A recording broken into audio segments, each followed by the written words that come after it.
Hello everyone. तो आज हम लोग फिस्कल पॉलिसी और रेवेन्यू जो टॉपिक है घटना चक्र का, उससे हम लोग पढ़ने जा रहे हैं। इससे पहले हम लोग ने बजट का स्टैटिक पोर्शन हम लोग देख चुके हैं। अब उससे से रिलेटेड क्या क्या क्वेश्चंस आ चुके हैं वो हम लोग देखेंगे। ठीक है, ये घटना चक्र है इकोनॉमी की, इसका टॉपिक है फिस्कल पॉलिसी एंड रेवेन्यू। तो पहला क्वेश्चन क्या है, along with the budget the finance minister also places other documents before the parliament which include the macroeconomic framework statement. The A4 document is presented because this is mandated bye. तो ये जो topic actually तीन documents finance minister रखती हैं, उसमें से एक topic ये है। तो ये जो डॉक्यूमेंट रखा जाता है वो कौन मैंडेट करता है, तो प्रोविजंस ऑफ द फिस्कल यानी कि FRBM एक्ट 2013, इसके अंडर फाइनेंस मिनिस्टर ये डॉक्यूमेंट्स रखती हैं। ठीक है, IS प्री का 2020 का ये क्वेश्चन है। ठीक, उसके बाद आर्टिकल 112 जो है ये बजट, ये हमारा कॉन्स्टिट्यूशनल प्रोविजन है बजट के लिए, जो एनुअल फाइनेंशियल स्टेटमेंट, और 110(1) जो हमारा मनी बिल की बात करता है। ठीक है, और 113 अप्रोप्रिएशन बिल या फाइनेंस बिल का ऐसी कुछ बात करता है। ठीक है, तो ये पूरा उसके रिलेटेड है। तो every year along with budget the macro economic framework statement is before the parliament, is presented before the parliament bye finance minister. और ये सेक्शन 3F35 FRBM एक्ट के अंडर आता है। और ये क्या है इसके स्टेटमेंट में, it contains an overview of the economy. This include an assessment regarding the GDP growth, fiscal balance of the central government and external sector balance of the economy. तो इसके बारे में बात होती है। ठीक है, फिर नेक्स्ट क्वेश्चन, जेंडर बजट कब इनिशिएट हुआ था इंडिया में, तो यूनियन बजट 2005-06। ठीक, ये इंपॉर्टेंट है। और जेंडर बजटिंग होता क्या है, it is concern with gender sensitive formulation of programs, schemes, allocation of resources, implementation and execution, audit and impact assessment and follow up corrective action to address gender disparities. ठीक है, तो 2005-06 में जो gender budgeting था वो 4.8% था पूरे total budget का। जैसे अगर पूरा जो यूनियन बजट है वो 100% है, तो जेंडर बजटिंग उसमें 4.8% था। अब शायद 8 मोर देन 8 हो गया है। ठीक, करेंट ईयर में मोर देन 8% है, तो इसमें जेंडर रिलेटेड स्कीम्स और प्रोग्राम्स के बारे में फॉर्मुलेशन दिया रहता है। फिर which among the following is not included in the 10 main themes of the, तो ये करंट का क्वेश्चन है बस हमें, लेकिन ये पता होना चाहिए कि कौन सी थीम्स चल रही हैं यूनियन बजट में। तो ये 2017-18 का क्वेश्चन है, तो ये हम लोग के लिए काम का नहीं है। उसके बाद question number 4, which one of the following was not included in the intended objectives of the union budget, तो ये भी हम लोग के काम का नहीं है। 2017-18 का थीम्स एंड ऑब्जेक्टिव्स आपको पता होना चाहिए, इसका मतलब चाहे स्टेट PCS हो चाहे UPSC हो, उसके लिए ये इंपॉर्टेंट है। जैसे इस समय शायद 4 वो है ना, यूथ, फार्मर्स, विमेन और एक और चीज़ है, तो 4 चीज़ें हैं इस समय थीम में। According to the union budget 2021-22 finance minister propose, ये भी गलत, वही है, करंट का क्वेश्चन है। Same current question, fiscal deficit of union government 2017-18 के बाद में है, लेकिन इसमें पूछा है फिस्कल डेफिसिट के बारे में पूछा है। आपको फिस्कल डेफिसिट पता होना चाहिए। और indirect tax selection was relatively low, ये तो ये भी नहीं है, RO का क्वेश्चन है। ठीक, उसके बाद tax revenue as a percent of GDP of India has steadily increased in the last decade. Tax revenue as a GDP, मतलब टैक्स रेवेन्यू टू GDP का क्या मतलब है कि अगर आपका GDP टोटल 100 है तो उसमें टैक्स से आपके पास 30 रुपये आ रहे हैं, तो टैक्स टू रेवेन्यू GDP ये हो गया रेशियो 30:100। तो इंडिया का क्या ये स्टेडली इंक्रीज हो रहा है पिछले 10 सालों में। और fiscal deficit as a percent of GDP has steadily increased in last decade. Fiscal deficit का मतलब क्या होता है कि हम लोग जितना बाहर से बोरोइंग करते हैं, तो क्या ये भी स्टेडली बढ़ रहा है, ये वर्ड इंपॉर्टेंट है, स्टेडली बढ़ रहा है। तो आंसर क्या है, नीदर 1 नॉट 2। इस तरह के क्वेश्चंस आते हैं, भले ही ये 2017 का प्री का है IS का, लेकिन आपको tax revenue as a percent of GDP और फिस्कल डेफिसिट पता होना चाहिए कि बढ़ रहा है, घट रहा है, कितना है, और पिछले 10 सालों में लगातार बढ़ रहा है कि कम हो रहा है। ठीक, उसके बाद ये 2018 का IS का क्वेश्चन है, which of the above item are exempted under GST। तो ये भी क्वेश्चन इस तरह के पूछे जाते हैं कि GST में कौन कौन सी चीज़ें, अब तो बहुत सारी चीज़ें चेंज हो गई हैं GST में, स्लैब्स चेंज हो गए हैं, लेकिन इसका आंसर 1, 2, 4 था। अब GST थोड़ा आउटडेटेड टॉपिक हो गया, थोड़ी स्लैब्स वगैरह हैं, तो उतना ज़्यादा इंपॉर्टेंट नहीं है। The goods and services tax force was GST was propose by a task force whose president was Vijay Kelkar. तो विजय केलकर जो टास्क फोर्स थी, उसी ने जीएसटी प्रपोज किया था। ठीक,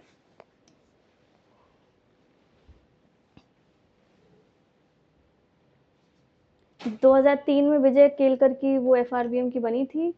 2004 में उन्होंने जीएसटी के बारे में प्रपोज किया था। और फाइनली कब हमारे यहाँ जीएसटी आया है? 2016 में प्रपोज हुआ था, 17 में लागू हुआ था। 1 जुलाई 2017। What are the most likely advantages of GST? के advantages क्या क्या हैं? It will replace multiple taxes collected by multiple authorities and will thus create a single market in India. Correct?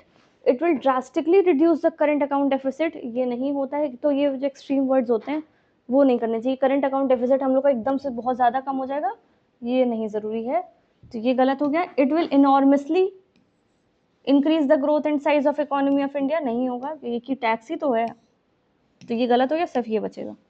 ठीक है, जहाँ पे मॉडर्न, जहाँ पे बहुत ज़्यादा एक्सट्रीम वर्ड्स हों वो सेंटेंसेस गलत होते हैं। ठीक है, जीएसटी टैक्स में ड्रास्टिकली और नॉर्मसली गलत है। तो बस implementation of GST will reduce taxes, remove multiple point taxation, increase revenues, it will replace, ये तो लिखा ही हुआ था। और it will help in reducing the current account deficit and increase the growth and size of economy, but it is unlikely to drastically reduce and enormously increase. ठीक है, what kind of tax is GST? Indirect tax है।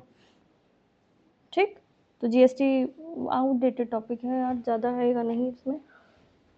GST हम लोग का destination tax कहते हैं इसको। It is a single comprehensive indirect tax which has subsumed almost all the indirect taxes like service tax, central excise, state, VAT. ये भी पूछा जाता है कौन कौन से टैक्सेस सब्ज्यूम हुए हैं जो अब नहीं हैं, अब जीएसटी के अंडर में आते हैं। ठीक है, it is a multi stage destination based tax that is levied on every value addition. GST act was passed in the parliament on 29 March 2017 और इफेक्ट में आया था 1 जुलाई 2017। सप्लाई ऑफ गुड्स और सर्विसेज पे लगाया जाता है। जीएसटी का अमेंडमेंट एक्ट कौन सा था?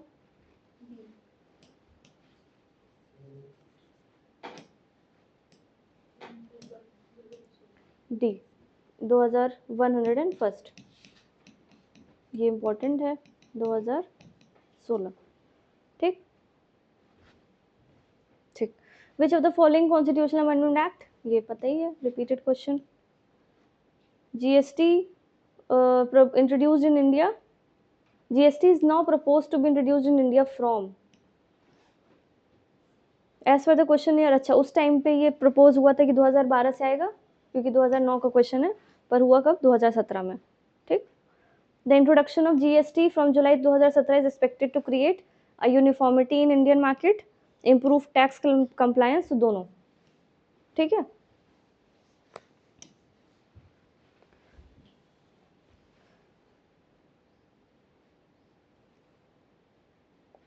देखो जीएसटी के एडवांटेजेस क्या क्या हैं?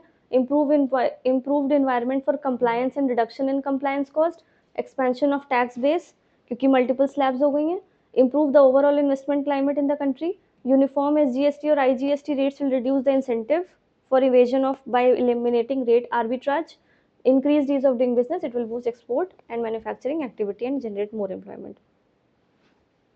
2017 RO question, GST Council is chaired by Union's Finance Minister and the Minister of State in charge of Revenue or Finance at the center is a member.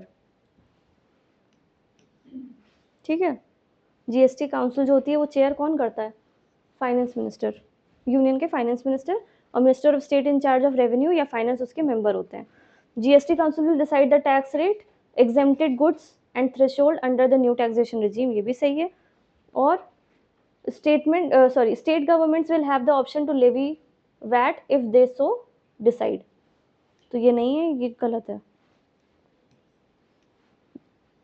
देख लेते हैं इसको। जीएसटी कॉन्स्टिट्यूशनल बॉडी है, पहली बात तो GST council constitutional body under article 279A। ठीक, for making recommendation to the union and state government on issues related to GST.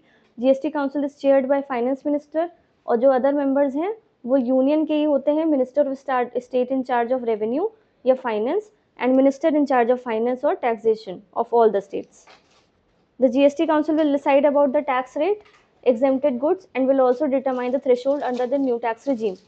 The GST Council shall recommend the date on which the goods GST be levied on petroleum, crude, high-speed diesel, motor spirit, natural gas and aviation turbine fuel. देखिए ये सारी चीज़ें अभी GST में नहीं है, जितनी भी चीज़ें दी हैं एविएशन टर्बाइन फ्यूल और petroleum, crude, high speed diesel, motor spirit, ये अभी जीएसटी में नहीं है। जब होंगी तो जब भी होंगी ये भी बताने का काम जीएसटी काउंसिल करेगा कि हम इस डेट से अब इन पे जीएसटी लगाने जा रहे हैं, तो जीएसटी काउंसिल का काम है। और फिर जब जीएसटी इम्पोज हो जाता है तो state government do not have the option to levy VAT, तो वैट नहीं लगा सकते आपके टाइम तक नहीं है, अभी नहीं। Which of the following tax is not included in GST?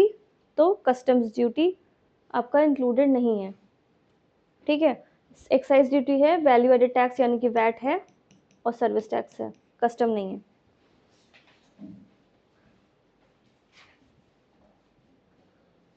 Taxes on alcohol for human consumption, petroleum products and electricity are also kept outside of GST. Electricity पे स्टेट गवर्नमेंट टैक्स लगाती है, नहीं है, ये सब चीज़ें भी जीएसटी में नहीं है अभी। ठीक है, जितना भी अल्कोहल का मेडिसिन या फार्मास्यूटिकल वहाँ पे काम होता है, केमिकल वहाँ पे भी नहीं है। ठीक, क्या क्या चीज़ें जीएसटी के अंडर रखी गई हैं? हाँ, ये इस पे ये नहीं है, ये नहीं है, ये नहीं है, पेट्रोलियम प्रोडक्ट्स नहीं है। At present alcohol for human consumption, electricity और petroleum products are kept outside the purview of GST. घी तो रखा ही है। Collection of GST in Indian economy in October, ये करंट का है, आरओ का question. The term revenue neutral rate was in news recently, कब का क्वेश्चन है? 2016 का, गुड्स एंड सर्विसेज टैक्स से रिलेटेड था ये, ठीक है।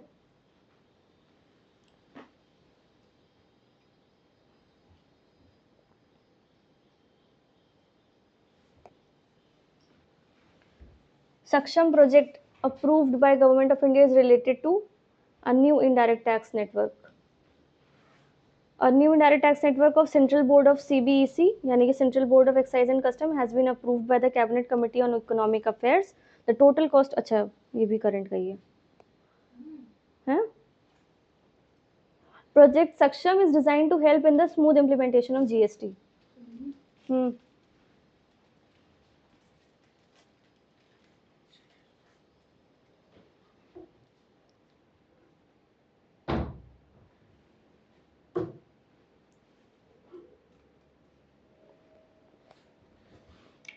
विजय भैया